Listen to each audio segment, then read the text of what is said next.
Purbo Edi kembali menyapa beranda YouTube Anda. Pintu model sliding terbukti lebih efektif jika kita memiliki keterbatasan ruang.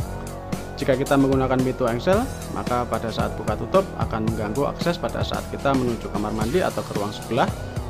Seperti apa proses keseruan pembuatan rak gantung dengan pintu sliding ini? Yuk kita simak videonya sampai selesai.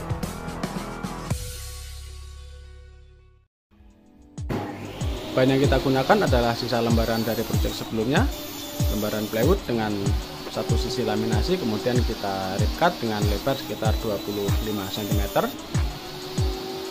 Keuntungan menggunakan material yang sudah terlaminasi satu sisi seperti ini, kita akan lebih menghemat waktu dan juga akan menghemat tenaga karena kita tidak perlu lagi melakukan finishing pada sisi dalamnya.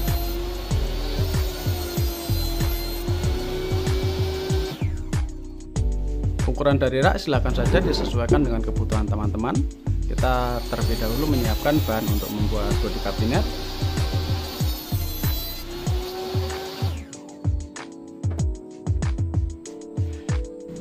Setelah material siap, maka kita ambil dua sisi, bagian atas dan bagian bawah kabinet. Kemudian kita akan membuat rumah untuk rel lacinya. Proses pembuatan rumah rel pintu sliding kita persingkat saja karena sudah ada konten terpisah yang membahas masalah ini. Linknya bisa teman-teman temukan di pojok kanan atas. Untuk membuat rumah rel pintu sliding ini kita bisa menggunakan table saw seperti yang saya lakukan atau bisa menggunakan trimmer.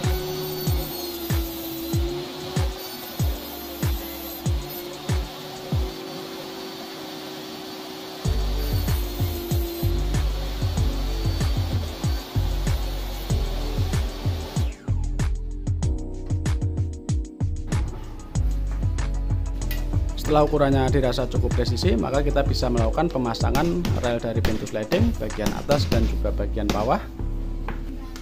Pastikan pada saat pemasangan posisi rel benar-benar rata sehingga nanti pintu bisa terpasang dengan rapi.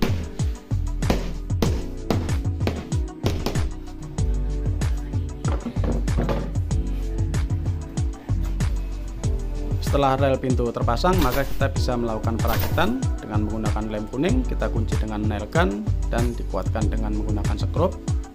Itu adalah urutan yang biasa saya lakukan jika melakukan perakitan bodi kabinet yang salah satu bagian sisinya sudah terlapisi dengan laminasi.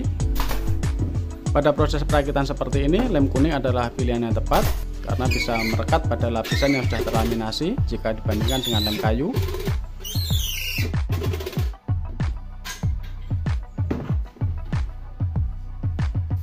Selanjutnya kita menyiapkan material untuk dipasang pada rak bagian tengah. Kita kurangi ukurannya sesuai dengan space yang tersedia antara bagian belakang dan juga pada sisi rel.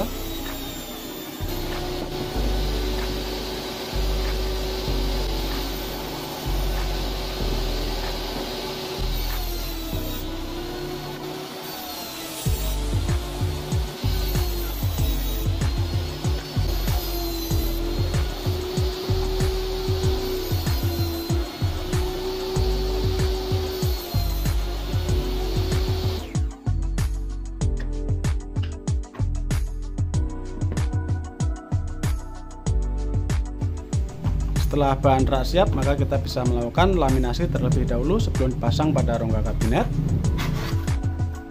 Cara pengeliman HPL dan juga cara finishingnya tidak banyak kita bahas pada konten ini untuk mempersingkat waktu.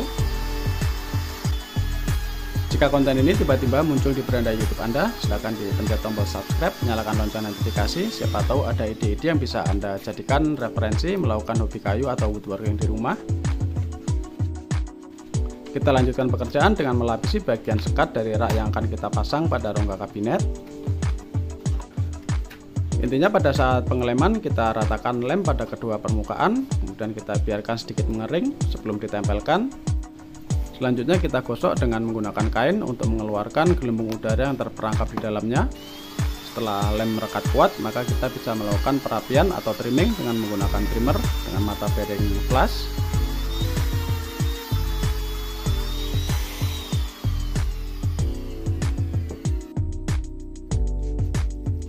Selanjutnya kita bisa memasang rak beserta dengan sekat-sekatnya.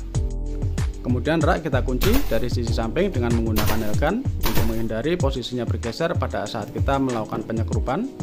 Dilanjutkan dengan memasang bagian sekat-sekatnya.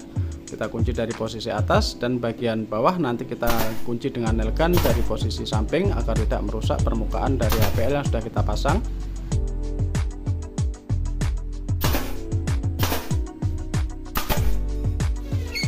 Setelah rak dan sekat tersusun, maka kita bisa melakukan penguatan dengan menggunakan skrup dari sisi luar.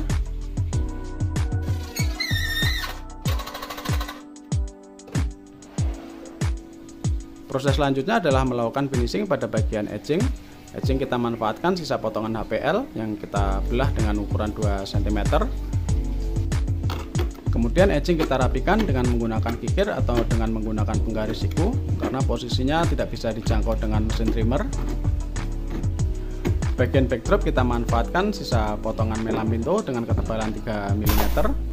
Kita kunci dengan nail gun, kemudian kita rapikan dengan menggunakan mesin trimmer sehingga hasilnya akan lebih rapi.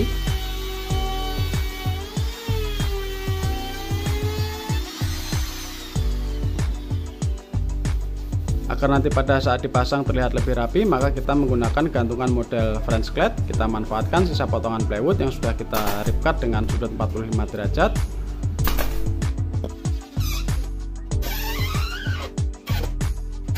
Proses selanjutnya adalah melakukan laminasi pada bagian luar dari kabinet. Kita menggunakan HPL dengan warna abu-abu yang nanti akan kita kombinasi dengan HPL berwarna serat kayu pada bagian pintunya.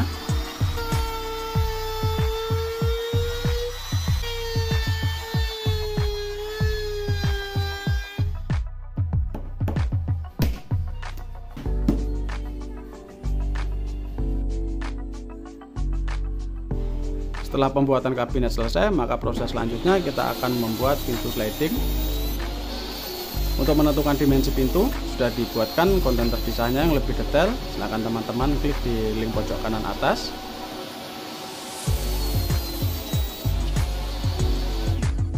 Begitu pula dengan cara pemasangan roda pintu sliding, sudah dibuatkan juga konten terpisah, tempatnya sama seperti biasa. Silahkan diklik di pojok kanan atas. Langkah selanjutnya adalah melakukan laminasi atau finishing pada bagian pintu. Kita menggunakan sisa potongan HPL dengan motif kayu yang akan kita kombinasikan dengan warna abu-abu muda.